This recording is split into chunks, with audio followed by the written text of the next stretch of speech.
ហើយនេះទីខេងជាខេងសរុបទាំងអស់49ក្បាលដែរគេថាគាត់ដាក់ហាបានទៅ49ដែរបានទៅ49ដែរឃើញតែការលូតលាស់ប្រវេកល្អនេះថ្ងៃមុនចាប់ដោយសម្រាប់ចិត្តណាមួយសម្រាប់ចិត្តគេចិត្តដាក់ពណ៌ណាផ្លែផ្លែគេចិត្តទុកពណ៌ផ្លែផ្លែច្រើននេះច្រើនស្អាតហើយនេះពូជទាខេងដែលគាត់បានទិញពីយើងបានខែនេះ5ខែហ្នឹងគាត់ទិញមកណាទ្រាំតែគាត់មានទំនុកចិត្តមួយយើងនេះស្អាតស្អាតស្អាតណាស់លោកអើយនេះ2 4 6 7ក្បាលមេ6ឈ្មោះមួយនិយាយថាស្រឡាញ់លើសពីស្រឡាញ់នេះ King សឹកហ្មងនេះស្រឡាញ់ហ្មងពូជ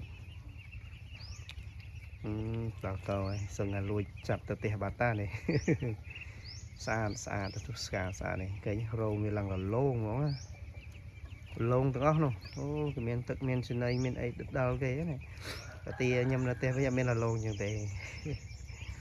ស្អាតមែនតើនេះស្អាតចឹងយើងនឹងប្រមូលពងដូចជាយើងអាចនឹងទិញពងពីគាត់ទៅភ្ជួសបន្ថែមអាចយើងទិញពងឲ្យគាត់ចិញ្ចឹមទៅយើងទិញពងហើយពងក្នុងតម្លៃចរចាកូនគាត់ញ័រកូនគាត់នេះកូនយកពីយើងមកដែរទិញ50ក្បាលសល់49ក្បាលអូខេវីដេអូមានតែប៉ុណ្្នេះឯងអរគុណច្រើនជម្រាបលា